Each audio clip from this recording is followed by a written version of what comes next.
And when he looked over at the stone wall, that's when it clicked in his head, and he just went, what the? That's when it really hit me, like, this is a Sasquatch. The ironic thing was that it had no lifeline, and all hell broke loose on the other side of that stone wall. I have no words to describe this to people. You know, hunters have been found up there, I think 2 historically, that both were found with their necks broken. He takes that finger and he points it right to my chest. Well, you know, just recently, a lot of people want a background on me, and I decided that what I was going to do is, rather than tell you about, give you an oral resume here, all right? I want people to understand that, you know, at the beginning of the day and the end of the day, I'm just like your average everyday person. You don't know the stranger that you met on the street or at Walmart or Home Depot or anything else, you know? You can't really stereotype without knowing. You can do it in a certain way, you know, but I don't want to take anything away from other eyewitnesses. Their encounter is very important to me. It doesn't matter if it only lasted 15 seconds. I found that there are some things that they contain in their eyewitness testimonies that actually happened to me. You know, maybe one little thing and maybe a big thing. So that's basically what I do. And that's why I'm here, to give a message to everybody and to also make a stand for all the eyewitnesses that are out there, that there are those of us who will listen, and there are those of us in a very, very small group of people who have had what I would call a class A plus encounter. You know, usually an A is probably somewhere around 15 yards to maybe even 50 yards where you have eyes on, you know. So don't be disappointed and give up. You might join a group and you might get bullied a little bit, but don't let it bother you. You know, you have vital information, and we want you to be able to research all these things. That being said, you're just going to have to accept me for who I am today. I was pretty much non-believer. Okay, absolutely. It didn't. You weren't going to convince me. You were doing hallucinogenics or something's wrong. You were drinking, or you're something was a little asunder there.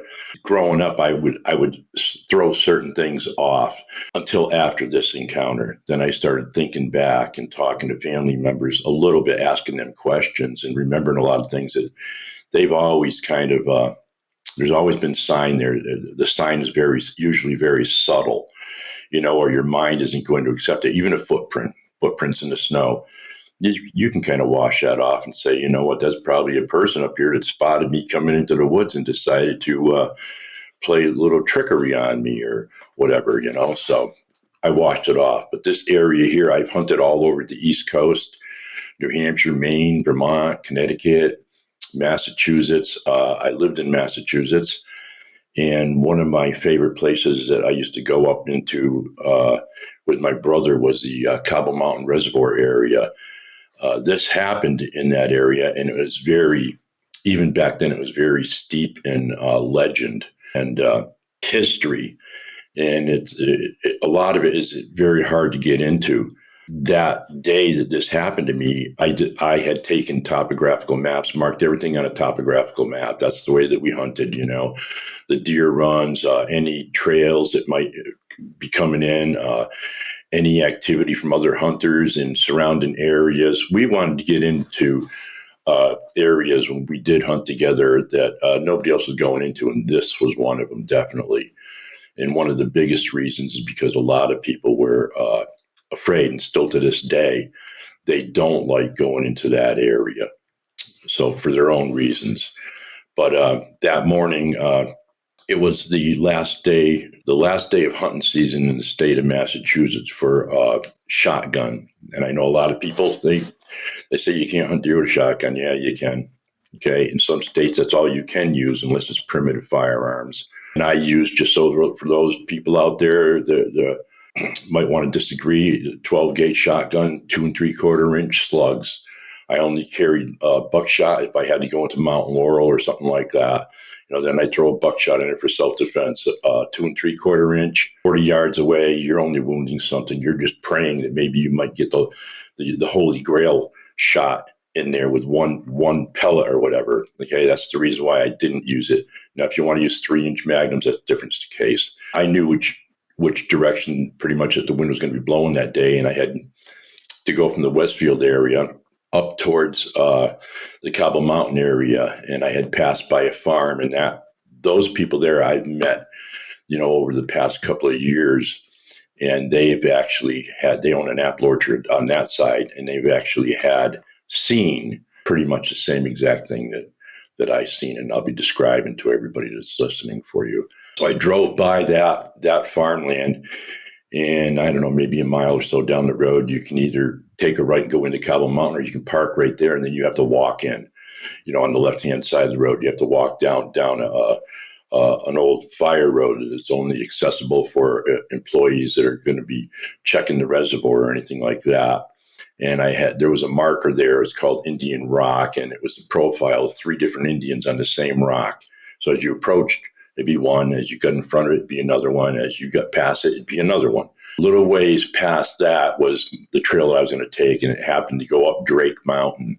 As it went up Drake Mountain, it slung off to the left a little bit. So you had to walk in there like maybe a half mile or so, I guess, and sling off to the left, and then it'd go up over the top, the ridge of that mountain. About 3/4 of the way up, right on that bow where it straightened back out to the right and went up over the ridge, there were a set of 3 boulders up there. I used to look at it, and you have those thoughts in your head, well, that looks like, how do these boulders get here? That looks like Stonehenge in a way, But I had found evidence that the deer were actually bedding down in that area too. There's plenty of feed in the area. There's another reason why I chose that area. I had all that marked on a topographical map.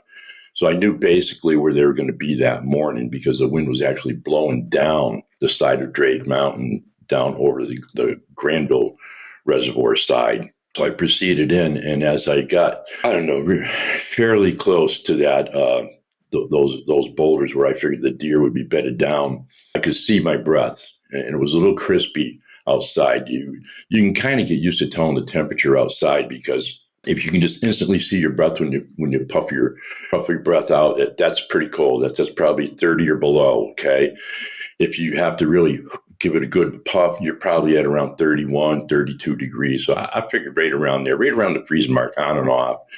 So there was a little bit of frost on the ground, and some of the leaves were frosty. There was a lot of rocks on this path, big flat rocks and what have you on that path. But I jumped a deer.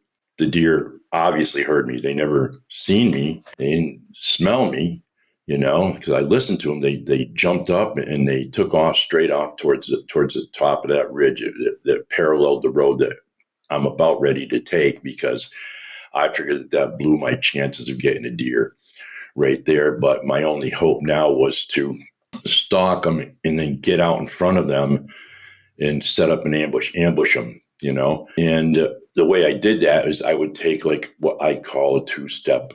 I don't want to be sounding like a 2-legged animal, okay, a bipedal animal. I want to sound 4-legged. So if it does hear me, I'm going to be as quiet as I can. But if it does hear me, I'm going to go toe, heel. Plus, you can adjust your weight a lot better that way than walking from your heel to your toe and then taking off on that. That's how you're actually crunch up little twigs and things like that. I could hear them just on the other side of that ridge. I couldn't see them, but I could hear them, and they were paralleling the same road that I was on. Hindsight, I could hear something on the other side of them, and I figured it was probably just a buck or something like that. But you're going to find out that I think it was something. It could have been. I'll leave it up to all your imaginations on what that was on the other side of them. I think I had to go approximately, I don't know, it's been a long time since I've been up there. So I think it was about 200, maybe a little over 200 yards to the point where I would have to ambush them. That road traveled straight down towards that path traveled straight down towards that apple orchard, which was probably now about at least a mile from my location. The ambush point that I had planned on actually doglegged back down around the other side of where they were getting ready to come through. And Drake Brook came out of the mountain right almost at the very top right there. So on that dogleg, there was a stone wall that went directly across from the road that I was on to that dog leg, right on that corner there. That was my ambush point. That's what I was hoping to get to. I got to it. But as I approached it, of course, you're going to, if you're a hunter, you're going to look around. You don't want any grouse popping up or pheasant, turkey, or even squirrels running around. Some squirrels, I get a lot of red squirrels up around there, and then things will just totally rat you out, give you away, and start chattering and everything else. I didn't see a blessed thing. There wasn't anything there. So I set up my position. I could hear them coming through the top of that ridge there.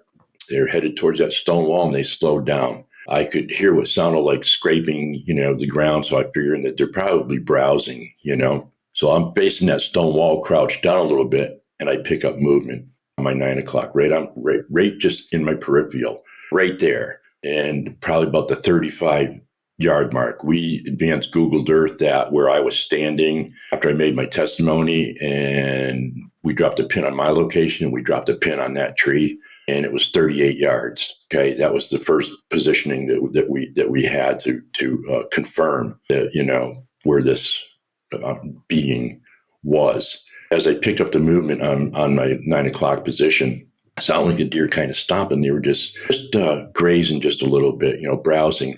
I looked over. I still got my shotgun pointed over there because I know whatever it is on the ground. I looked over there. Now, people, when I tell you that I figured it's probably a deer silhouette, lengthwise, spread out on there with its head on the other side of that tree. And I was brought up to not shoot a deer laying down, sleeping. I was even told that, the wardens, when you check in your deer, they're going to know if that deer was sleeping or not. And if it was sleeping and you shot a sleeping deer, you're going to be in a lot of trouble. So we don't know that. You're listening to your elders, and they're trying to straighten you out on what's sportsmanlike and what's not sportsmanlike. I was in there hunting for a harvest, and I've heard people say, "Oh, geez and crow, why don't you just say you killed one, or you're going in to kill one?" Well, I'm a butcher, so I look at it completely different. I don't need deer meat today, so I have no need to go in the woods and try to get a deer. Okay.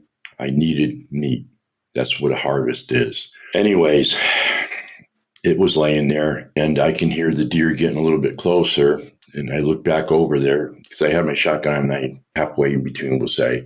I don't know if it's going to just pop up and run, then I can get a shot. So I'm flipping back and forth. So now I'm watching over on the other side of that stone wall because this thing is moving and it starts getting up even more, bunching up, I want to say. And it's big bodied. So I'm assuming it's taking my attention again, and I'm back on it, still trying to maintain concentration on those deer on the other side of that stone wall. And I'm thinking now that it's not a deer, that it's a bear. It's big body. It's still got its head around the other side of the tree. And I definitely don't want to get bum rushed by a bear. Maybe it came out of the tree and it had cubs in somewheres around close by. That would probably promote the bear being angry at me, and at 35 or 38 yards, whatever you want to call it, that's close quarters for me. I've got slugs in that gun, and I buckshot in that gun. The first shot counts, It started getting up a little bit more. And now I can see that it doesn't look like a bear. It looks like a guy. So now I'm flipping back, I'm going back for it. I'm flipping back straight towards the deer on the other side of that stone wall. I'd say probably halfway to 3/4 of the way standing with its head on the other side of the tree, hugging the tree. I'm thinking definitely this is a man. The silhouette is a man. And I've got my shotgun pointed right over that stone wall. And he continues to get up. And now I'm thinking that what I need to do, because his head's on the other side of that stone wall, on the other side of that tree, if those deer come over that stone wall, they're going to come between us. They could come between us, or one could come between us. And that first deer that comes over, believe me, that was going to be the one that I was going to shoot. So I want to be able to be at least in his peripheral vision, so that if he sticks his head around my side of the tree, he's going to have to. If a deer tries to come between us, he's going to spot me.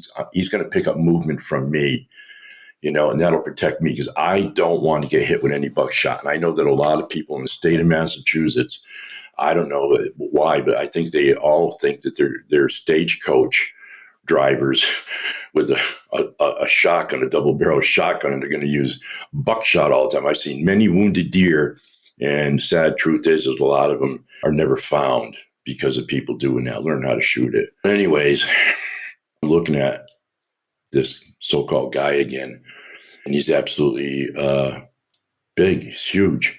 I'm looking for a marker on the tree. I'm looking for a twig, a branch, something. I don't know how this is all going to go down, if he's going to walk away after all this is said and done. But I mean, this guy was big. I've never really seen a guy. I've seen some big men, and this guy was a little bit beyond that.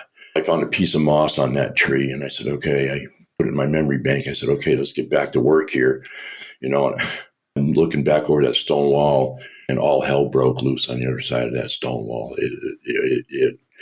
I have no words to describe this to people. It sounded like something came out of the trees.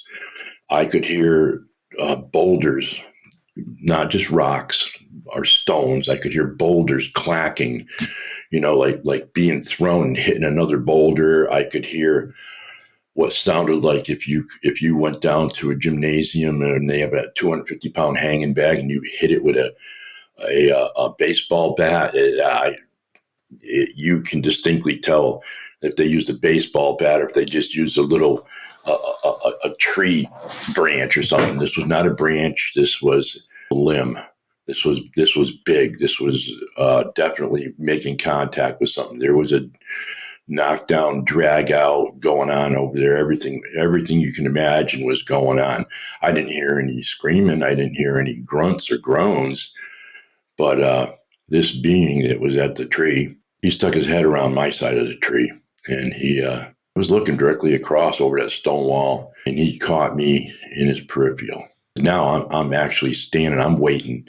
I'm no longer in the crouch position. I'm standing. I'm waiting for them deer one of them to go left, right, up the middle, whatever, hoping anyways. But he caught me in his peripheral, and he looked over, and he looked back over that stone wall again, and he snapped his head at me. He had the look of shock on his face that he couldn't believe that I was standing there, and I'm looking at him, and I seen the patty film and stuff, but I've never seen anything like this. I understand it now. People have the uncanny valley thing going on, and you have fight or flight and all of that, but since you don't know my background, you can only assume is I'm not running.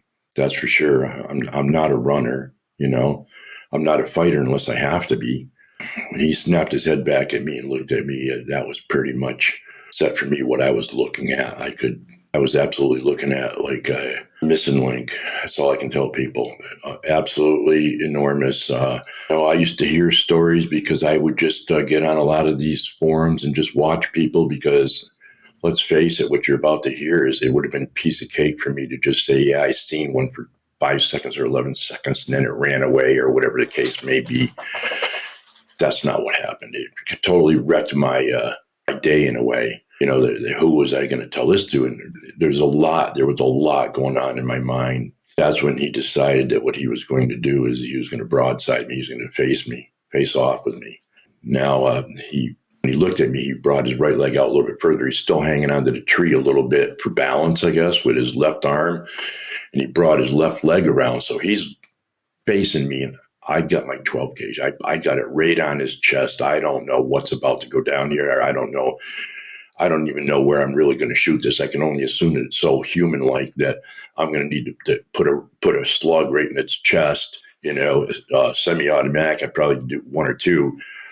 In the same thought I had in the back of my mind is there's more than one. There's definitely more than one there. So he took a step towards me, about a half a step, and he put his hands out, his palms facing me, fingertips facing towards the sky, elbows in, waist level, and spaced evenly apart, just below his chest but above his waist. And he pumped them like 2 times at me, and that blew my mind because it's one thing seeing him now. I have no knowledge of these things, so I'm just thinking to myself like, this is unbelievable. So I'm starting to do my wellness check on myself. Am I dreaming? What's going on here? And as you hear the different things that happened, every step he took towards me, or every single thing he did towards me, he looked at me like you would look at a child and see if that child understood you. You'd even be shaking your head yes, or do you understand? And that was pretty much it. And it was like when the light went off in my eyes, he understood that he could walk closer. And right after he put his hands out to me and did that, I lowered my shotgun. I have heard this only from one other man that had a similar encounter like mine. He proceeded to walk towards me. What bothered me later on in time, after trying to figure out why me and everything on this encounter, is it knew how to approach me. Because I started listening to Missing 411, which is years and years later. But, I'm like, geez, some crow. I mean, what if, there is something like that, and they know how to approach you. And that's why these people are disappearing, including skilled hunters. It would make you put your shotgun down, or your rifle, or your handgun. Well, he proceeded to walk towards me. And as he walked towards me, he took, I call it ancient language evolution. If you look it up, you'll see a lot of pictures of orangutans and stuff. And they have like their right arm, their fist closed, their finger pointed out. And again, he takes that finger and he points it right to my chest. And then he takes it and points it to his own chest. I take that to mean that we were equal, because he didn't point to himself first. And to my understanding is when you point to yourself first, you're just saying, hey, I'm better than you. It was the other way around. I've also heard the interpretation that we were brothers. It meant we were brothers. And then the other interpretation I heard was he recognized me as a master of the woods. Okay. Very flattering, but all three mean the same thing. We were on even ground, and he was giving me respect, and he would watch me to see what my reaction was. My shotgun is no longer going to be available to me. He's closing that distance, and I'm feeling very comfortable about it. Like this thing's trying to communicate with me. As he gets closer, he's going to give me another hand signal too. He has, I call it, he has no food, and he's looking for food. And the way he does that is the same thing: elbows into his sides, hands out in front of him, almost like you're going to carry something about that level, from the waist up just a tiny bit. Does the whole thing, palms down, evenly spaced apart, palms up. I'm thinking, yeah, okay, he has no food. He's looking for food. Now things are coming into perspective for me. Is he hunting the same deer as me? Excuse me. And he was probably set up on a pinch point, an ambush himself. I can see a lot about him. I'm taking it all in. From the 35-yard mark, it looked like his hair was black, very black. I couldn't really tell where that hair started and ended on his face at that range. As he got closer, I could see a lot better that his skin tone, his complexion there matched that hair very, very well. And when he got a lot closer, which I'll tell you is, I could tell that it wasn't black, okay? That the hair was actually a dark brown, and the same with the skin. It was more like, for a lack of better description, more like Jamaican, African-American. It was kind of ashy. It seemed like it would change. It would had a bit of a sheen to it, or whatever. It would be like black, and then depending on that sunlight that was glinting off of him and his hair. He did those hand signals on food, no food. And he got closer, and he gave me another hand signal, again with his right hand, and he pointed over my shoulder left, over my shoulder right. And I took that to mean, like, where did you come from? Considering the fact is, when he was by that tree and he did a double take on me, he was taken aback he looked like he was shocked. So I'm thinking, where did I come from? During all of this, I got the idea, because he's getting closer, that he's going to want me to try to communicate with him. The only thing that I have to be able to communicate with him is some of the things that he did. I don't know why I didn't try speaking, but I figured that the reason why he didn't try speaking is because he already knew that I probably don't speak his language. So he's trying something very primitive that Native Americans would do. And for the people out there, you can look that up, and you can see, like, the tribe of the nations, the chief of the nations, meeting with Buffalo Bill Cody one time. even though they were all from different nations, they all were able to talk using sign language, which would be different from the American sign language, would be more like a pig sign or whatever. But even though they have their little nuances, they were able to understand each other and work them out and everything. So I'm also still doing that check on me. I had already checked. I could smell my gun oil. I did a little puff of air out. I wanted to check that wind direction again. It was coming in over my right shoulder, so I could see that my breath come over my right shoulder just a little bit, not a lot. So I know the temperature was still the same as where it was down the other side there. A plane went over my head. I know it was headed toward Bradley International Airport. I checked my wristwatch. I don't know exactly what time. I know it was about 10 or 11 minutes after the hour. That's all I remember on that. He approached even closer, and he stuck his hand out. I used to say like 5 yards because I had a real tough time with even getting this far in my encounter. Never mind what happened next, but you can do the math on this for everybody. He was standing close enough that he could put his hand out between the two of us, and I had to look down, right down. His palm was right smack dab in front of me to look down at. I stood below his shoulder, but just above his bicep. Where we have hair on our arms, exactly he had hair on his arms. Where we don't, they don't. It blends in so well with the skin. The same way with the face, really human looking. I can understand that people will say, they look ape-like. Try describing your mother to an artist, see what you come up with. Okay. It's very hard to describe anything to anybody. So yeah, some people are going to say, yeah, it was ape-like because its nose. Well, I don't know. I've seen a lot of different kinds of noses on great apes, chimpanzees. Which one? They do a picture, a boxer's nose. Somewhere's in there. Some of them are probably a little bit different now. I don't know why. Maybe different parts of the country, just like human beings.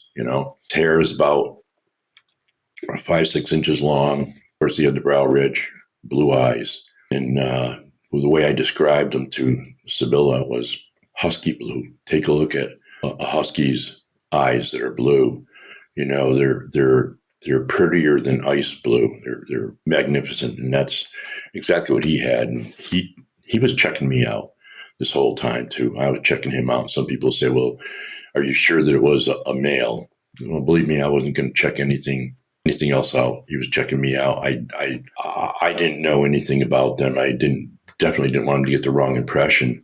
But at that range, when he stuck his hand out, his palm up, I knew he wanted me to take a look at his hand, and that's pretty close range. And I started getting a little concerned there.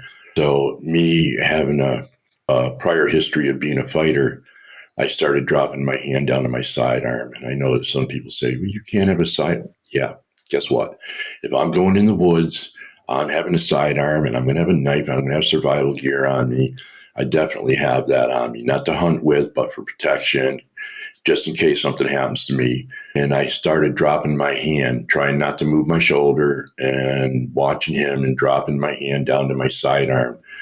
My palm was just almost getting a purchase. I could just feel my palm touching the grip on my sidearm. It was a 9mm, and he noticed the movement. He looked at me, and he was not happy.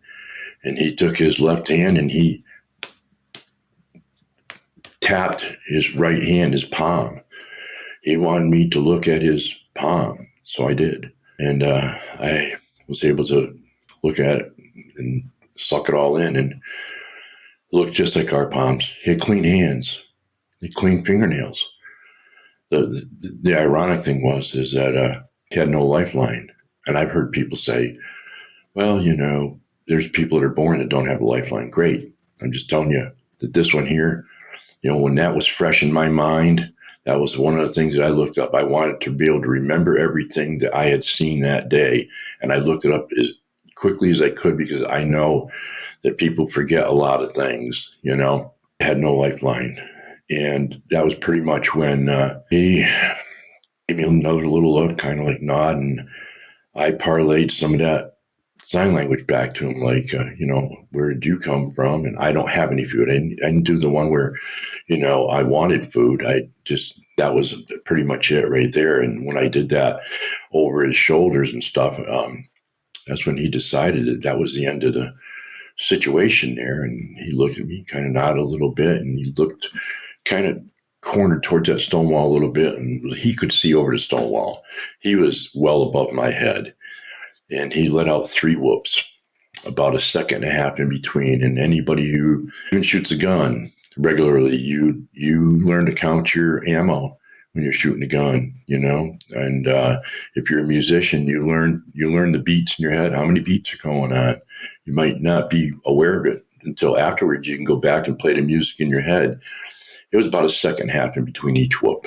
And then he looked back towards me. I did the same thing towards me again. And then he looked back over that stone wall and he whistled. And that whistle sounded just like a human being whistling. It sounded just like the kind of whistle that we would use in our hunting party when we were trying to locate guys that were on I'd call them drivers. We weren't really driving, but we would spread out. We would have one guy out on point, and if he'd come across some good sign or anything like that, he'd just give a little like that to get somebody's attention, to get them over, because you need another hunter with you, because you got something that's hot on the ground that's, you're close by and you want to move in on it. So that's when everybody comes together. That was that kind of whistle. Looked at me, and he gave an arm signal to whoever or whatever was on the other side of the stone wall. He was like, go there or come on. And he pointed back towards the area that he came from. That was his intention. He basically looked at me like saying goodbye. He just bowed that head a little bit, and he went off towards that tree, past that tree. He didn't run. It wasn't jogging. It was just so fluid. It was just, say unbelievable. It was just very, very fluid. And he went past that tree, probably get out to about the 55-yard mark, maybe a little bit further than that. And he turned back towards me. And that's when I could hear, again, like all heck break loose on the other side of that stone wall. But this was a little bit different. That noise did calm down about 3/4 of the way through my encounter with this being, this forest person. It was quiet over there. And this kind of kicked it back up, ramped it up, sort of in a way, because I could hear something coming in through the saplings. And this thing was headed right towards Drake Brook. I knew that it wasn't going to cross a stone wall near me. I knew it was going to cross a little piece of the broken stone wall in the corner there over the path, and then have to cross over Drake Brook to get to this one's location. And it sounded like a rhinoceros coming through those saplings. So like it was tearing them out. It sounded like it was tearing them out of the ground, snapping them or whatever. And that's when I could pick up movement. Right when it crossed that broken part of that stone wall and that path, I could pick up movement, and I picked up some brown, like a cinnamon colored brown. As it crossed Drake Brook, I got a good look at it crossing Drake Brook as it jumped the brook area, and it was headed right towards that big one that came over towards me. And it was literally elbows and heels fast. I've shot deer on the run. I've shot bird, whatever. This was extremely fast. And, later on, I would find out, even just a couple of years ago, that they've actually been clocked people in cars. Were actually cognizant enough to know how fast they were traveling. And this thing was actually like running down the side of the road. But this thing was fast. And he got over towards that big one there. And they were kind of kitty cornered towards me, facing each other, but still towards my direction. And they had a little conversation there. That's the best I can tell people. I never heard the Sahara sounds, the Ron Moorhead tapes. But when I did hear them, I can tell you this. That's kind of what it sounded like. And people say, well, why doesn't it sound like exactly like the same? Well, you know what? We're talking about, going and getting a pizza, and somebody else is talking about mowing the lawn. Okay. It doesn't matter what both people are talking about. They're going to sound different. The amount of emotion that's going to be in it, but is it going to sound like the same? Basically the same. Yes, that's what I heard. I heard the Sierra sounds. I heard what I would say that you people would recognize as the chatter, or you want to call it samurai chatter. There are parts of it that I thought that I was hearing that, I don't even want to get into it with people that actually sound like parts of other languages. And we know that they did a lot of trade with the Native Americans. We know that us as human beings, when we go to war, we go to other countries, there's actually words in their language that they never had until we got to their country. And then all of a sudden we got them all using profanity and things like that, but they're having their little conversation there. Big one points directly at me. I hadn't moved an inch.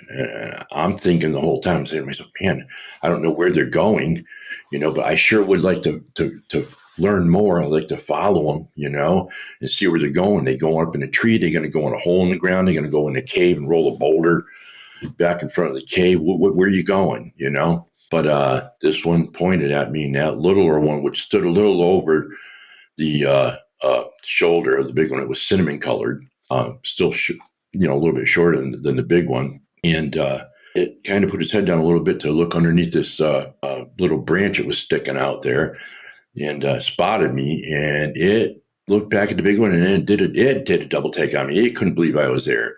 Now, I've had some people, make comments on the podcast. Do you think that maybe what was going on is that the big one was like an alpha set up on that pinch point, and it was chewing out the younger one? Like, how the heck did this guy get there? And the younger one was probably going, well, what are you talking about? I didn't see anybody, and well, tell me what that is over there, because I can tell you I walked over to it. That's a human being with a shotgun or whatever, okay? They're a lot smarter than we think they are. Obviously, if they have a language, which is proven with Scott Nelson, they are able to access that 12th nerve in their mouth and everything else. So, anyways, it ratted me out, and that's when the big one did that hand signal with his finger, pointed to the chest of that littler one, and basically told him to do a flanking maneuver around me, around to my right. Way out and around to my right. And he pointed to himself. And I don't know if he was doing that for me. He could have just easily had told that one there, or if it was also for me, that he's going to go around me to this side over here. I think that could have been just for me, because people have asked me, did you go over and check the deer to see if they got a deer or not? No, I assure you they did get a deer, and I was brought up that you got a deer. I'm not going to try to take it away from you, and particularly something I don't understand. I'm not going over there. Okay, I don't know if there's any more over there and what they're doing to it. I don't need to see that, But they split up, so now I'm thinking that this is my chance. I'm very, very concerned at this point. Why they really did that. I don't have time to really contemplate it. I need to go over to the tree where it was standing and get a measurement where that piece of moss was. Up until I came out with this, people were always saying, well, they're 15 feet tall or 25 feet tall. Really? How you measuring them? You might be surprised that deer looks huge until you get up to it, and then it looks more like a Great Dane. Okay? Distance is funky in the woods until you really learn how to get out there and hunt. Everybody thinks that they can do it. Take a rock and throw a rock, practice in your yard, go out there. So I stood next to the tree. I put my hand on top of my head, and I moved back just a little bit, and then I measured up from my hand using my finger, tip of your finger down to your first knuckle on there. That's 1 inch. And I meticulously went up that tree, 7 foot 8 inches.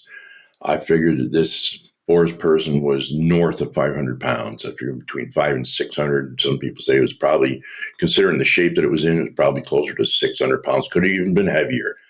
When I say it was in shape, I'm saying that this thing was in absolute unbelievable shape.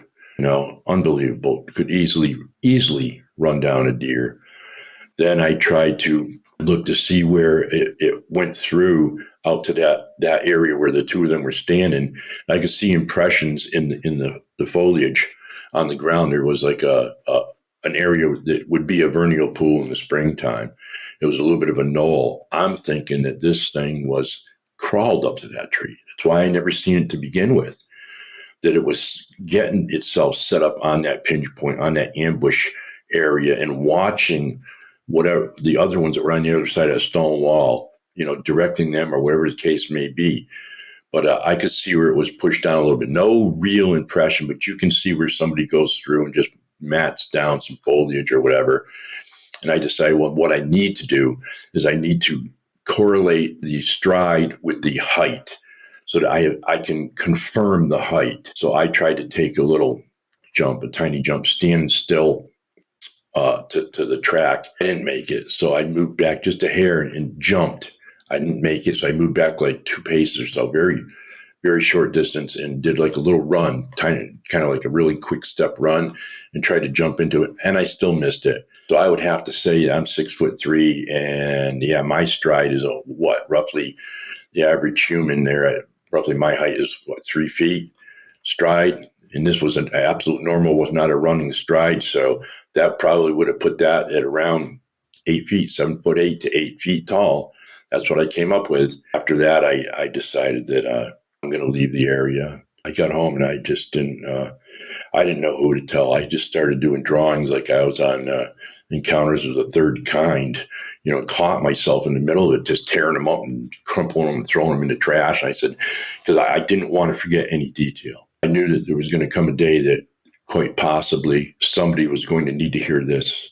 It's nothing but a story until you start pulling it apart and looking at it. These things are seriously very intelligent, and that's my message to everybody, to give that to them, because people out there want to say, well, we need a DB. You're right. We do, because we're incapable of doing research properly. We didn't learn it in school. We need all the research, right down to what were you wearing? Did you have any cologne on? Everything. What was going on that day? Temperatures, all of that. You need all of that. Okay. Otherwise, that's exactly what they're going to do. I'm finding that there's an average of 3 to 4 in a family unit. So let's take a look at that scientific evidence again with a DB. They need 2 of them. There goes. You're killing something. You hear people that are hunters come right out and say, I couldn't make the shot. I couldn't shoot because it looked too human-like. It looked like, if you look up solo man, kind of like solo man, like the missing link. Like Darwin says, my only question, if the guy was still around, I would be saying to him, so you put the thing in there and you call it the missing link. How do you know that unless you know that it's missing? He obviously knew that they were a strong possibility they're there, and this is what they look like, and he puts a missing link in there or not. He was commissioned to do that. But that's pretty much the whole story. And for people who are interested, that artwork that took so long to do, I do have those on the Etsy store. It's New England Encounters, all lowercase, all one word, New England Encounters.etsy.com. You can get those on there. Those are not AI. We had more pixels added to it so that it wouldn't fade out on you. We want you to have that so that people come up and ask you when people have questions about how intelligent they are. They leave glyphs. They leave a lot of evidence that they're out there. Absolutely incredible story. This is the fun part, because this is when we can have dialogue. Tell me more about its face. And I know you've talked about it before. We have the pictures. Yeah. But I'm just trying to be you in that moment when you're just in complete shock and this thing's, maybe 5 feet away, and you could see all the details on its face. And, you could see that it has a very distinctive, brow ridge, and it has eyes, and you're taking its face and as in you're thinking, oh my God, like this is a human being's face. Or as you put it, they kind of look African-American, Jamaican, but definitely like very human, but just with hair. Yeah. I mean, so what was that like? How do you even, process that in the moment? Well, fortunately for me, fortunately for me is I was already going through the fight or flight and the uncanny valley right from the very beginning, because I was trying to take that deer and put it in a peg, and it wasn't really fitting in the peg. It was removing itself from that hole. That peg wasn't going in that hole until it was a bear. And again, people say, well, how can you make that mistake? Well, guess what? We see that all the time where people think that the stump that's out there is whatever, and we got to draw red circles around it. Okay. So until you're there, until you can, you have to have a very analytical mind. You have a weapon in your hand. You're going to take something's life. Do you really want to take a shot at something that you are assuming? You want to be certain So as that peg removed itself from the hole, it would go to another one. So when finally it was in front of me there, I only really had one thing left in front of me, and it was very human-like, cavemanish. Like, that's all I can say to anybody. Like, absolutely huge. I knew that at one point I was not going to run, and mainly because I couldn't run. Like, where am I going to run to? I mean, something that big it's like an adult running down a toddler. I would have been like the toddler. Okay, so I have to fight. I have to fight. There's no fight going on here, But I'm going to take in as much information as I can, so that someday, if everything pans out, you're going to get to hear this. Guess what? Quite obviously, it did pan out. Ironically, the problem was actually telling people. That was my problem. Getting it out there. I'm a lot better at it now than I used to be. There's a lot of hyperventilation going on because you're asking your eyewitness, giving the testimony, to relive that moment. Believe me, I do. I relive every second of that. It has never left my life. So I hope the complexion where, again, I'll see if I got it right here. You can see where I just shaved, okay? It had hair right up to here, okay? Pretty much all guys, we've been shaving for a while. You're at a certain age, you got to keep shaving pretty much your cheeks there to keep the beard and stuff from growing up higher on your face. So that was, you could definitely see the skin here. Same thing on if you look at my hands, on the back of my hands, you can see where there's hair, and then on the back of the knuckles. Same with them, and where there isn't hair. Same with them, forearms. Same exact thing. It's not as thick here, as it is on the backs. It's longer. So it was between 5 and 6 inches long, and the skin just matched perfectly with the hair. Being that close to me, I was able to pick up the sun shining through onto its hairs. So that's where I actually got the brown from, because it was almost like a reddish kind of brown. So I knew it wasn't black. It was definitely a dark brown. Yeah. I hope that helps out on it's great. Head, its features. The more you describe it, the more I'm imagining you're probably just being like, oh my God, this is a human being. And that's what I would have went through my mind, not Bigfoot, but I'm like, because everyone talks about Bigfoot, you think ape, you think Patty, but then you talk about your experience and the blue eyes, you're like, what? This is not an ape. Like, this is I'm getting spooked just like thinking about it. Sometimes, and like I said, I think about this a lot. Once in a while, I actually think back on that day, and as much as it was shocked with me standing there, I was absolutely kind of shocked with it standing there. I didn't know what to expect. It was just so Neanderthal looking. People could understand this. Like, I had gone through this veil and stepped back in the time in the land of lost, like that show used to be on, like in the land of the lost. And here it was standing in front of me. And I'm like, geez.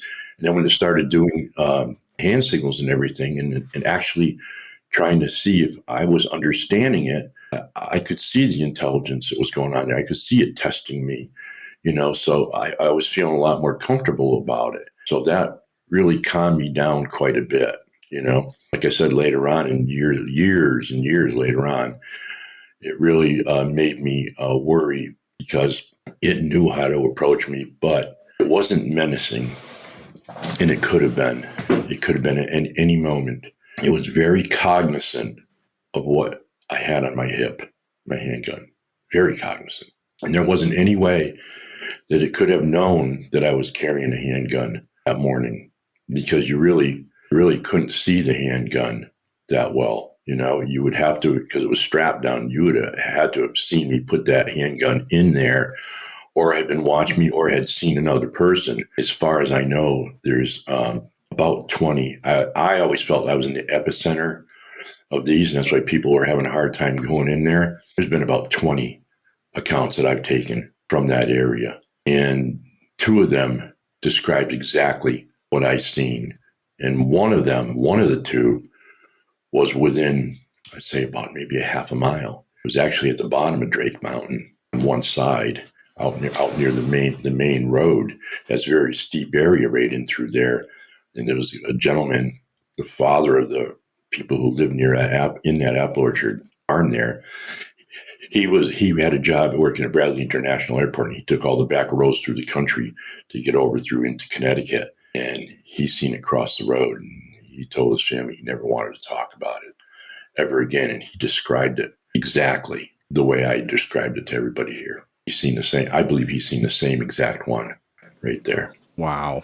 That's powerful. What were the teeth like? Just like my teeth, to me, everything about them I consider to be body proportionate. Okay, where some people may say their arms hang down below their knees, could be the one that you've seen, But there are men out there, boxers, Marvin Hagler. He had unusually long arms, well past his waist. That hung way down. He had like a 72-inch reach. Normally, your reach is the same as your height, and his wasn't. This one here, he never really put his hands completely down by his sides, but I would imagine that they could have been a little bit longer than like a normal humans is. That might have been a little bit out of proportion. Other than that, I really couldn't see it. It didn't really let me see all of its teeth. I mean, even while you're talking to me, you can only see a little bit of my teeth on the bottom here, and it wasn't talking to me. So I'm just going to make the assumption that same as mine. It didn't have these big like cow teeth or fangs. I didn't see any fangs. Had I seen fangs? I think I'm thinking that I might not be here today because I was not going to. I would not have relinquished going for that handgun, because my full intention was to, if I had to, I felt like he was trying to distract me with his hand. But if I had to, I was going to pull that handgun and put it right directly up underneath right up underneath here. If I could do it quick enough, and I wasn't real confident about that, but that would have been my absolutely my only move, the only thing I could do. So I didn't really see its teeth well enough. When it first saw you and it kind of had a double take, did you see it kind of make the expression of like, yeah, and then as it, oh yeah, then it was, oh yeah, that's why I say, that's why I say it was shocked. It was like a WTF moment for anybody. People do that. They go, what? That's exactly what I saw. And of course I'm standing there. I'm like, because I'm seeing its face. I mean, I can see its whole body. I can see its head. Sure. I can see where it's looking over that stone wall. But until he turned and he looked at me, and that was my whole plan, that if it was another hunter, they would pick me up in their peripheral. And quite obviously, he picked me up in his peripheral and looked over at me. And his concentration was focused on the other side of the stone wall. And when he looked over at the stone wall, that's when it clicked in his head. And he just went, what the? And looked back at me. I'm like, that's when it really hit me like, yeah, this is a Sasquatch. Time to start taking a wellness check on myself and trying to figure out what's going on here. And let's keep that shotgun right on it in case something really happens. I don't know what, but as it turned out, it was very peaceful. I know some people out there say, well, come on now. They're not peaceful beings, or I guess it would be because we're not peaceful. People say I outran it back to my car. No, you didn't. This thing could have outran you, been waiting for you at the car, let you get in, and then tore the door off your car and got you. There's absolutely no way. They will chase you out of the woods for whatever reason, or out of their area. Maybe it's feed, maybe it's breeding, maybe they have children in there. There's a reason why, and they will mess with you. Believe it or not, folks. They will throw maybe a pine cone at you to see how you react to different things. Literally mind-boggling. As it was approaching you, before I started to do this, did it have like a kind of a cautious expression on its face, maybe like studying you, or like it was checking me out. Yeah, I mean, looking you up and down and been like, oh yeah, Dominic, it was checking me out. I was checking it out, him out. I was checking him out. I was trying to suck it all in right there, and he was doing the same thing to me. He was checking me out. I mean, he's the only one naked there. I'm not. I have no recollection, and I'm not checking him out. You know what I'm saying? We don't go to showers and check each other out. We go in there to take a shower. Okay. Right. And basically, he was trying to figure me out. Like, what are you? Are you real? That's how the feeling that I got. Because since he knew since he knew about the handgun, he was aware of guns. And by putting his hands up like that, he was wearing the gun, but he appeared that he was like, are you real? I was able to speak with a gentleman. His name, I hope he's still with us here. His name is Chief Ernest. He's the great grandson of, I believe, Sitting Bull. They're one of the, I think, Sioux chiefs that was there at the Little Bighorn. One of the two that was there. I met him at a powwow through one of the medicine women. She brought me back to speak with him. He happened to be there that day. I was able to talk to him about this, and that's one of the things that he asked me. He asked me many things, and I shared my story with him, and he asked me, I actually felt like I was in another time or in another place or whatever. He said, like you walk through the veil. He says, you walk in two worlds. That's what he told me. Never really meant too much to me because I hear people talk about the woo and this and that, even though that's not what I seen. They didn't poof through a portal or anything like that. I'm just telling you what happened to me and what this gentleman had said to me, that it's maybe you had walked. Well, he said you definitely do walk in two worlds, but maybe you walked through that veil, and maybe that's what happened. I don't know. I just know that this is my experience. I know what I was doing that morning when I was doing two-step and trying to sound like a four-legged animal. I was actually trying to sound like a deer. So you have to imagine that in your head. You have to imagine yourself being quiet. You have to imagine yourself being sneaky.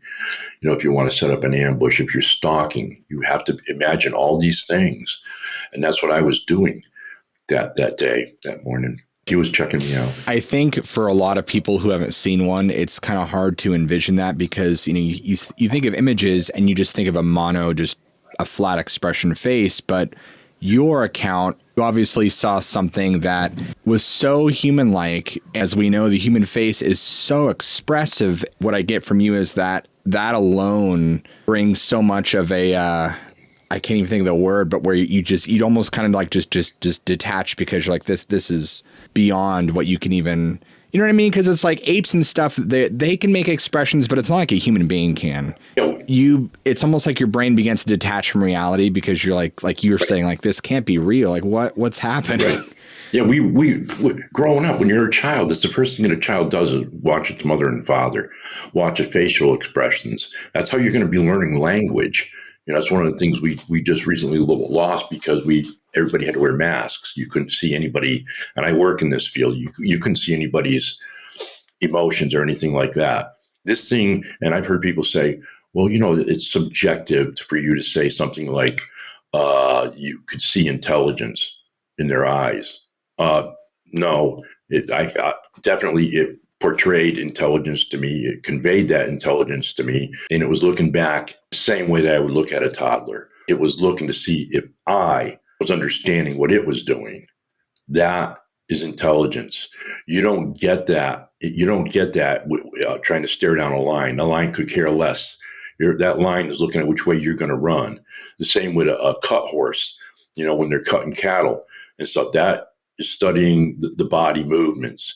We as humans learn body movements. We also fighters learn body movements. We also learn the emotional thing behind our language and everything. That's exactly what it was doing. And then it would look at me like, you understand. I'm like, yeah, so I know. Incredible.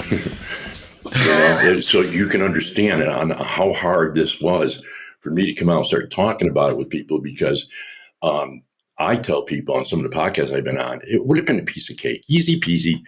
I seen a Sasquatch or whatever you want to call it, Sabe, and it was over near a tree, and then it ran away. And I could have gone down to the local bar and got myself a couple of drinks down there for free, But it had to start doing all this stuff. Then I started saying to myself, who am I going to tell this to? And I won't mention any names, but I finally did find somebody, and they are well known in the community. And there were some choice words.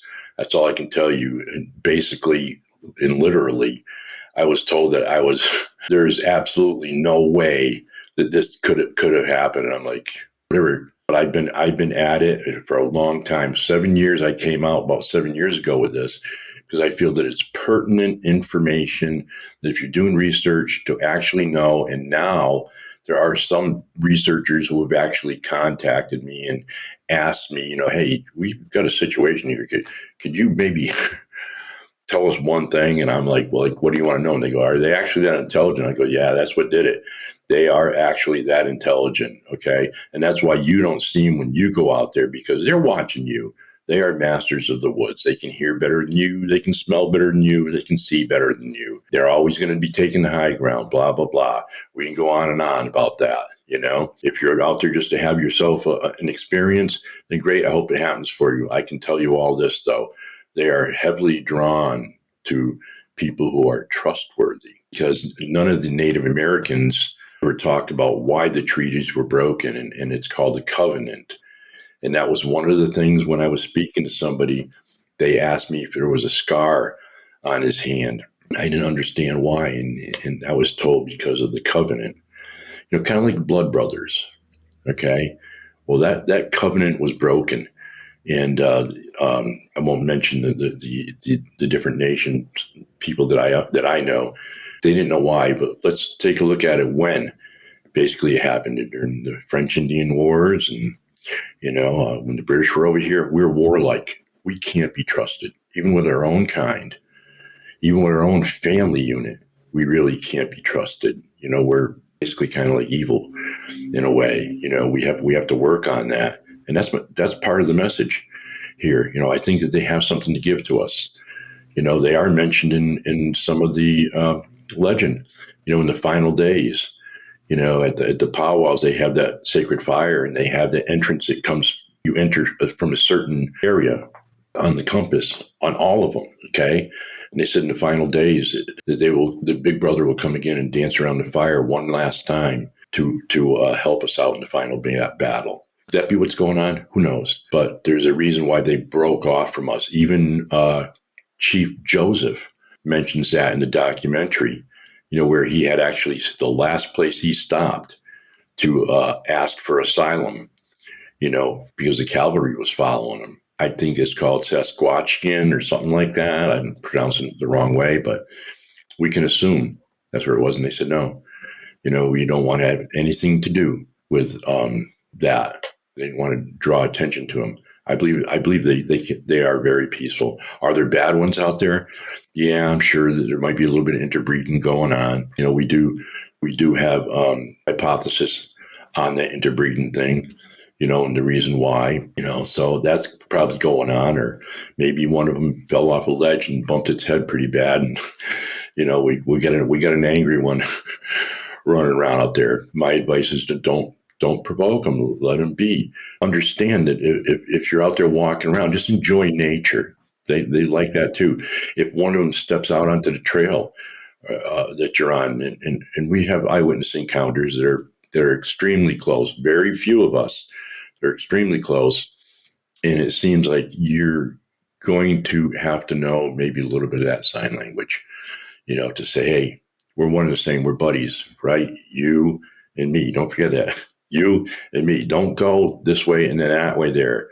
Okay, you might get a pine cone thrown at you or something like that. It has happened. Okay, but that's what you want to do. You don't want to turn and run away. You wouldn't like if somebody came to your house and he kept knocking on your door, and you went to answer the door and you see him running across the lawn, every day. That would be, you get pretty angry about that. Stand your ground. Let them know, hey, it's okay. Don't really go for a weapon or anything like that. That's just your protection. Carry survival gear on you. Many people, like the guys that just happened a little while ago in Oregon, bless their souls, they perished in a heavily wooded area from hypothermia. Mm-hmm. That was very tragic, That's but we learned something from that. They didn't perish for no reason whatsoever. There are no coincidences. They let you know that when you go out there, be prepared. Be prepared for everything. Even a broken leg will kill you if you're out there. Oh, yeah. Because there's not much that you can do. Don't kick me, and I'm good. Okay, I really don't care. I can accept anybody for who they are as long as you are who you are every day. Don't be one way one day and another way, because then I can't bank on it. Just like the Sabe, the forest people, be the same way. Be honest every single day so I can bank on your honesty. And I don't care how bad your honesty, even if it hurts me, for you to tell me the truth or something, so be it. I have respect for you. And that was the head sign that I got from him, as a respect. That's awesome. That's awesome. It's really interesting because you had mentioned, a lot of people mentioned that, the kind of caveman Neanderthal thing. The one similarity that I've come across that people use a lot is that it looks like a Native American, but just really hairy. Yeah. Like in terms of its bone structure, the facial structure, the way it carries itself physically, also the way it kind of like how agile it is, and even the way it crouches and moves. And it's very, like you said, it's very uncanny valley. You had mentioned there were other accounts in that area. Is there anything else that, you suspect or want to say about that area, especially given, like, you'd mentioned the stones, maybe anything related to UFO, anything that you want to throw in there in regards to that area? Sure. There's a gentleman that's doing a little bit of research there that I know very well by himself, JJ Squatchman. He lives very close by that. And they actually found I think it was the University of Connecticut had an archaeological team out there because they had found a 4,000-year-old Indian hunting camp. I've never even heard of an Indian hunting camp being found, but they found an Indian hunting camp right there. One time while I was up on right where I said that one crossed the Drake Brook, jumped over the Drake Brook, right in that area right there, I was, doing my topographical work and setting up the trails on there. And I used to carry a little small pair of binoculars, very low power. So I didn't have to walk on the trails. I could walk alongside and parallel those trails so I could see how fresh things were. And I noticed what appeared to be a hole in the ice, like if you took it and just maybe smashed a rock through it really quick. So it made a pretty clean hole, but then you pulled it out like an ice auger and you would have a little bit of that ice around the edge of the hole. I knew the deer couldn't do anything like that. So I moved up to that spot right there and I'm not seeing any tracks. I'm not seeing any deer tracks. I'm not seeing anything around there. And we had gone in, the wardens used to ask us to go in after what they suspected were poachers to see if we could locate them or lost people. So I'm looking for any kind of tracks around me. And that's when I noticed in the snow, because there was a bit of snow there too, scrape marks in the snow that I recognized as brush out marks. And I'm like, well, crying out loud, I said, I got some brush out marks here, So I'm looking around for like maybe a branch or something like that. And there's mountain laurel just a tiny bit out of my reach. I had scooted over just a tiny little bit because in the mountain laurel, wasn't a big mountain laurel bush, but in the mountain laurel bush there was a broken off branch. And whatever scrubbed its tracks out threw that branch right into there. So I just figured back then that was a poacher. Somebody didn't want to be followed or something in the area. The Hilltown Hikers Association, they were having problems going up there because they put all the trails down and they like to follow part of Uncommit's path for hiking activities up there, up around that area and further out. And the problems that they were having is a lot of people were getting lost up there because someone or something was tearing down the markers on the trees, so the trails weren't marked anymore. Those are just a couple of things. There's been orbs that have been seen up there. There's got a lot of history behind it, weird things that have gone on up there that some people would say are very supernatural, scary. There's accounts that have been registered that, hunters have been found up there. I think 2 historically that both were found with their necks broken. So who knows? It's easy to break your neck. You might have a trip and fall and bingo, you're going to break your neck or an arm or a leg or something like that. So who knows? But those are things that I always used to just kind of sort of wash off. We've actually, my father, my great uncle, and my brother actually were on a hunt all together. And we were told, my brother and I, we were young, we were like 11, maybe 12 years old. I don't even think we were that old, but believe it or not, one of us would have a shotgun and share the shotgun. And we were told if we come across anything that's very suspicious or anything, to just click that walkie-talkie 2 times and go back to where we started from. And we did. We seen some barefoot tracks in the snow on the called fire road. It was definitely a fire road.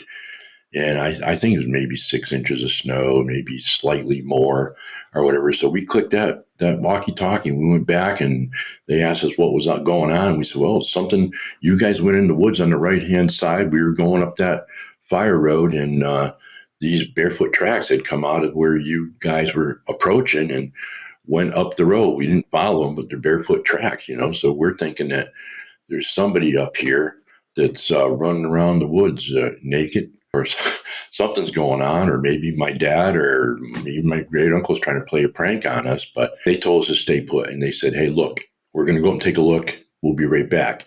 They went up. I don't remember how long they're gone. They made maybe like 20 minutes, half an hour. It seemed like a half an hour. It's probably less than that. And they came back and they said, well, we have to leave. And when we asked them about it, they said, because we're not supposed to hunt here, we were asked to leave. And I'm like, wow. I said, whatever's up with that, years later is when I had my experience many years later. And one of the people that I told was my dad. I told him at his kitchen table about the encounter, and he looked at me, and it was the first time in my life that he said this. And he said, I know. And I went, immediately I just felt like yelling at him, because I'm saying to myself, so you've known all along that these things are out there and you didn't want to tell us about them. But then again, I mean, we're 87% Cree, so let's take that as they kept a lot of secrets. They didn't want, you were just a young person. They're not going to tell you a lot of things when you're just a young person. They don't want you to go around blabbing that, hey, man, we got 2 or 3 of them living out here, and draw somebody's attention to go shoot at them or whatever the case may be. So they had their own reasons for it, but it just kind of blew my mind that something like that happened.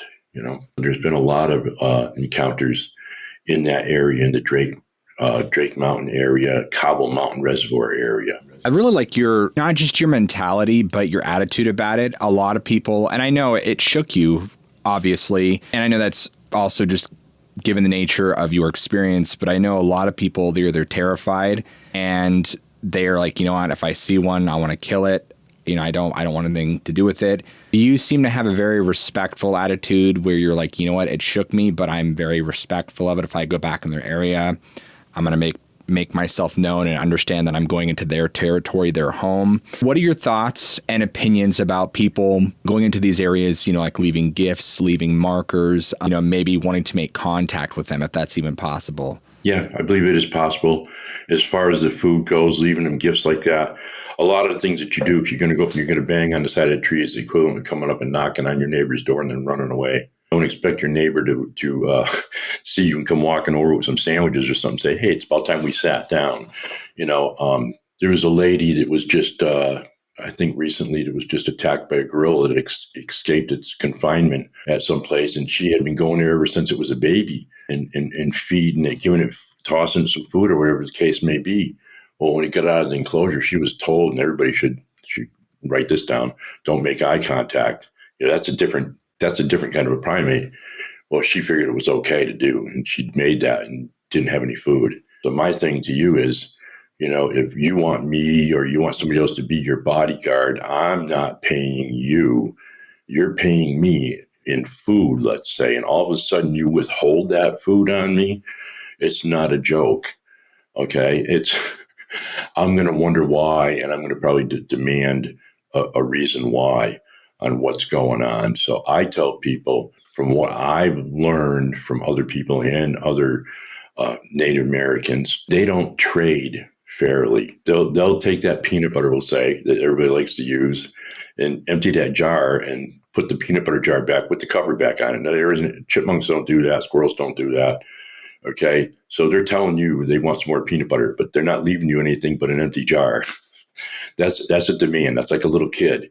Okay. So you have to understand animal behavior and try to constantly think outside the box. There are people that have been left gifts of respect and honor, like a feather, things like that. You have to go beyond that. You have to treat it far more intelligently than what you're thinking. You have to get off that podium that you're the smartest one in the woods. You are not the smartest one in the woods. I believe what they have to give us is something that's very spiritual, to bring us back to that time when we were like that, one with nature. I believe that they are like 100% in tune with nature. That's just my impression on the whole thing. It's wild to me is when you had your experience, you didn't have any smells. It didn't smell at all. That's good, because I, just over the past couple of years, getting the eyewitness testimonies, there's quite a few of them that have witnessed them, sitting on the edge of a brook or a stream, and the child, will call a child, is in the water, playing in the water, it's taking a bath. It's playing in the water. How do we get them to enjoy themselves in the tub? How do you put a toddler in the tub? You can't say you're only in here to scrub. Okay, no, you play and you get clean playing around. Some people saying it's believable that they stink. Sure. Why don't you go down to the local farm and find the frog pond out in the pasture where all the cows are, and go for a little swim out there and see what you smell like, or go around and roll around in some skunk cabbage. You're going to stink, and what keeps mosquitoes off you, believe it or not, Native Americans, even the voyeurs from Canada, the trappers, would use bear fat. Okay, now let me tell you, you put some of that bear fat on, the mosquitoes don't really want to bother you. Okay, greenheads might be a different case, but the mosquitoes don't bother you. So, yeah, we have both sides. So we're looking at the certain hypothesis is there, so we can get to the theory. And now we're working on the theory of animal behavior, because we know for sure, the hypothesis on a lot of things has been proven. We're going into the animal behavior. So if you're going to go out and you're going to hunt some deer, do you want to smell like a pizza joint? Okay. Or do you want to smell something different? Every hunter out there is going to say, yeah, I want to cover my scent. Well, you just take a bath and make sure what you use and stuff like that isn't going to stink up the area, and make sure that you're downwind, that they're upwind, so the wind's blowing towards you, and remember that you're the predator at that point. So they're going to be keying in on any noise that they hear, because they're going to know if a predator's coming after me, they're coming after me from that direction. They're not going to come after me from this other direction here. So, yeah, you've got something that do smell. But this one here, very, very clean, hands clean, fingernails clean, so there's plenty of water sources there. So I think that him and the rest of his hunting party, they all went down the night before and got the campfire stink off them, so they would have a good hunt in the morning. Wow, that's an interesting question. I think of that. Yeah, I think of that quite a bit. Well, people will ask, they'll say, what's the oldest recorded eyewitness encounter on them? And they're pretty darn old, particularly if you get the book by Russell Easterbrooks, they're pretty darn old. But I'd have to say, let's just say an extremely long time. I couldn't put a number on it. I can tell you this, that it appears that they live longer life than we do. How much longer, I don't know for sure, but it's longer than what we do. I'd have to say well over 1,000 years. They've been around. They know everything like the backs of their hands. They know where all the food sources are, the best food sources, like the American chestnut. That's pretty much extinct, that tree. We wiped it out by building wooden ships. And that's found all along the Appalachian trails, higher up on higher elevations. So, yeah, that's where they travel through. They travel through greenways. That's where a lot of sightings are, and adjacent to these greenways on the Appalachian Trail. And that was one of the main food sources for black bears. I hear people say, well, we can correlate the population of the Sabe or forest people in conjunction with the black bears. So if there's 100 black bears, you've got one Sasquatch. Yeah, sorry, but you are talking to a real human being here, okay? Because 20 of them in the area that I was in, 20 accounts, that would have made it around 1,500 black bear. There is absolutely no way that I would have made it out of there alive, okay? Because that's not even a food source for 1,500 black bears. I would have definitely been on somebody's picnic list for that day. So, yeah, to answer your question, Dominic, I think they've been around for a very, very long time, longer than people can imagine. We have a hard enough time imagining their intelligence. Never mind how long they've been around. I'd say a long, long time. A lot of the tribes, in fact, I don't know of a single tribe, and I say this because I am not an expert in my knowledge of tribes, but from what research I've done, every single tribe from here on the West Coast all the way to the East Coast, North, South, everybody has stories of these things, whether bad, neutral, or good. And that's really fascinating in and of itself. Takes me to my next question for you. What do you think of the stories and encounters of these things communicating with witnesses via MindSpeak? I mean, that would be an experiment altogether, all on its own. I mean, we used to see a lot of that on the Dick Cavett show, where they would have a psychic on there and, things like that. I'm just going to say our minds can play some really hefty tricks on us. Let's go to a magic show that has a mentalist for part of the act. You're going to think that was your decision. It was never your decision. The mentalist made you take that decision. He's picking up cues off of you. Remember when this thing approached me, what it was doing. It was looking to see the reactions out of me. Now I'm picking up cues, and I'm thinking about these cues in my head. The body mechanics, what it's doing emotionally, and everything else. So, is it me thinking of these things? I mean, do we have that much experience where we actually have heard a voice in our head? We are 100% positive it was a voice in our head, not our own voice. Do we know that? So that being said, that's where we don't need a DB, because a DB isn't going to tell you that. We need to be able to sit down with them. And how are we going to be able to sit down with them? You're going to have to start off like a Jane Goodall. You have to do something like that, sit down and start communication. Get that communication going, and then maybe you're going to find out, hey, there's no need for us to speak. Maybe our pineal gland is all gunked up with all the stuff that they've given us, over the years. That could be, one of our chakras is just a little off. Just my impression on it. Could it be? We won't know until we sit down with them. Only other experiences, not me personally, is I just picked up one from a guy that I've been friends now for a little while, and we never talked about the encounter until somebody actually heard mine and called him up, and then he called me up and said, "Hey, our encounter is basically the same, because this one here did the same, two of the same hand signals, basically the hand pump, and then it also did the pointing. But when it did the pointing, it did something different. Instead of using one finger, it used three fingers when it pointed. It was actually asking permission to go in this direction, because he had his rifle slung to his right, which would have been its left. And it was actually pointing towards a path that went down on this fire road, down the side of the embankment. And he got the cue, the way it was looking at him, and did the movement with his head. And there's that MindSpeak thing again right there. There was no MindSpeak. It was just conveyed in a way that you would understand that it wanted to go down there, and it didn't like the way where your gun was slung with the barrel pointing where it wanted to go. It wanted you to move the gun to the other side. It was asking you permission to go down there. So that would be the only other thing where I'm kind of working on trying to get this guy to come forward. We're all we get older, we're pressed for a certain time and things like that. Other than that, if anybody is interested, Dominic is going to post my Etsy thing, so you can take a look at it yourself on what that is, that intellectual property that I have there.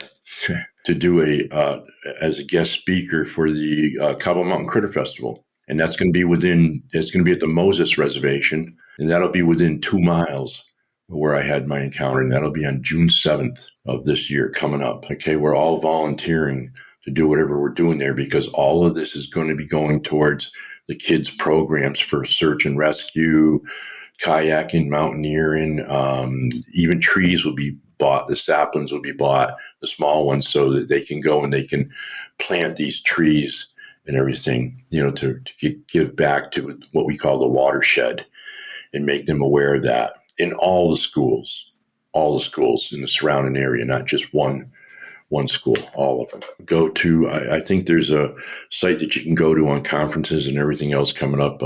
You just want to put in Cobble Mountain Critter Festival. Put in Cobble Mountain Critter Festival, and all the information will pop up there. You'll see what's really going on, what we're going to be having there and everything, and for how long. It's the first one. They're actually putting this on the map. I think it's going to be huge for them because of the area. Please help out and learn about doing some of that sign language. So if you do have your blessed encounter, you'll know what to do, and hopefully you're going to go into it a lot more prepared than I was. Had I been that prepared, I might have been able to tell more of a story. Like maybe I sat down and had a cigarette with him or something. Who knows? But I wish I would have known then what I know now. And now you can go and you can see, and you will be prepared for it, more prepared.